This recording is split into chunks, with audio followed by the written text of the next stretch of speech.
Ciao ragazzi, ed eccoci qua con questa quarta parte di questo tutorial sul decibel. Nelle prime tre abbiamo visto come nasce, come si calcola, in questo vedremo cosa vuole rappresentare, cosa rappresenta fisicamente in acustica, ok? E per farlo dobbiamo iniziare proprio dal nostro orecchio, che può essere visto come una sorta di ipersometro naturale, in quanto è sensibile alle variazioni di pressione che si propagano nell'aria sotto forma di onde sonore. Queste variazioni sono causate da perturbazioni meccaniche, il suono è diciamo, un fenomeno di tipo meccanico, come ad esempio può essere un urto tra due corpi, un battito di mano, un altoparlante che fa vibrare l'aria, come anche una corda di chitarra. In verità non percepiamo il suono emesso dalla corda in quanto è troppo debole, noi percepiamo diciamo, la risonanza che crea la corda sulla cassa armonica, quindi noi sentiamo la cassa armonica che vibra, non la corda.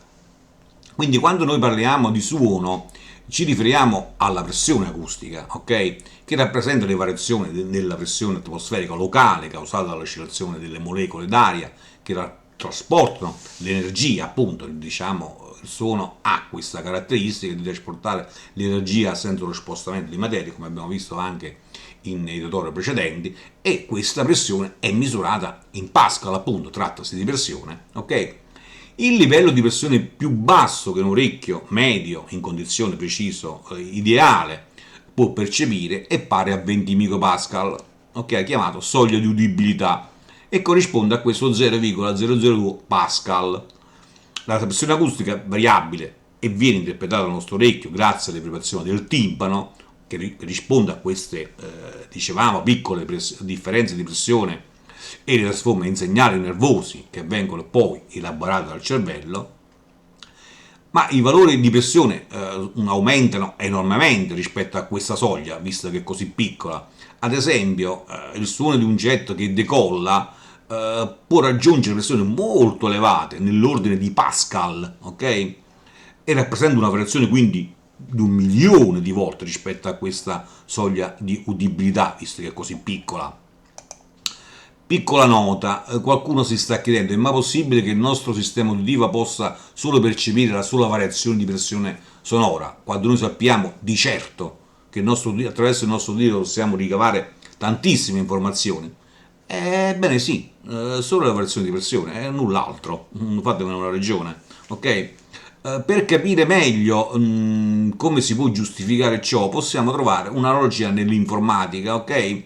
Che anch'essa tratta due soli dati, né più né meno, 2 bit, 0 e 1, non ne ha altri, e da questo può generare mille altre informazioni, ok? Quindi anche l'udito con la sola pressione e come questa viene acquisita e in funzione del tempo e della frequenza si potranno ricavare poi tante altre informazioni di cui dicevamo.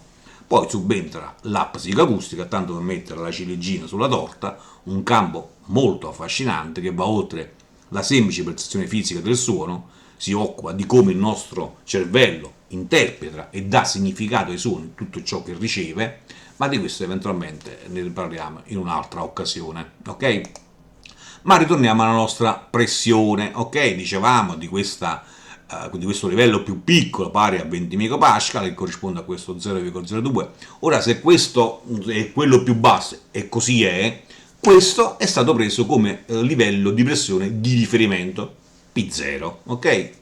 Ma abbiamo detto che la pressione sonora aumenta enormemente, come dicevamo prima, un suono di un jet può raggiungere pressioni molto elevate, milioni di volte rispetto a questa soglia di udibilità, quindi difficile da poter rappresentare nello stesso grafico mantenendo una buona leggibilità, e aggiungo soprattutto quando ci sono più dati diversi oltre che la pressione, ok?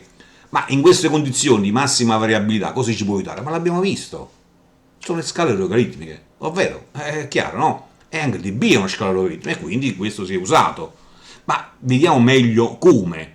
Allora, alla soglia di udibilità, questa qua di 20 micropascal, è stato assegnato un valore di 0 dB, livello di 0 dB, in quanto è il più piccolo, ok? Meno di questo non può esistere.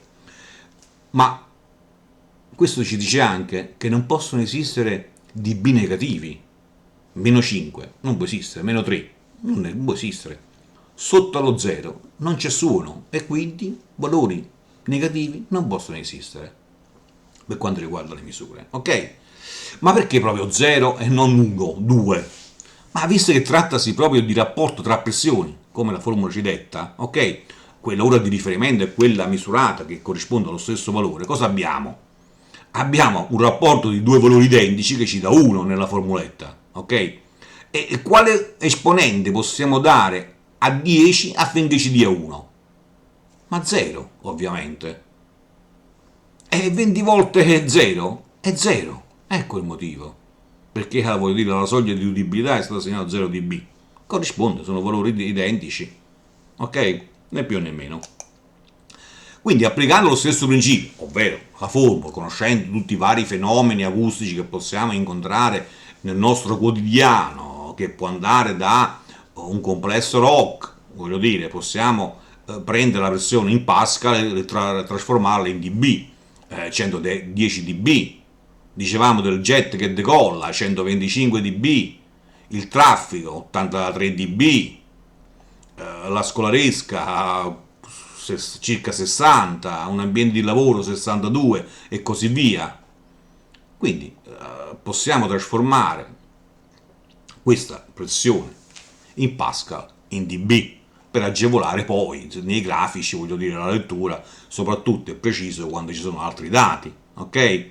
Ma come abbiamo fatto, voglio dire, a trasformare i Pascal in dB, possiamo farlo anche inversamente, ok? Quindi prendere i dB e trasformarli di nuovo in Pascal, ovviamente, con la formula inversa, risolvendo per P, ipotizzando che vogliamo conoscere la pressione a 90 decibel, ok? Formula inversa, risolvendo per P, 4 passaggi e troviamo che 90 decibel corrisponde a una pressione sonora di circa mezzo Pascal, precisamente 0,632 Pascal, né più né meno, molto facile, ok? Bene, mi fermo qua, spero sia stato di vostro gradimento, mettete un mi piace per darmi una conferma. Consiglio sempre per chi fosse interessato a tali argomenti di iscriversi al canale, non vi costa assolutamente nulla, fate ovviamente cose che da me. Niente, come dicevo, mi fermo qua, ci sentiamo per la prossima, ciao!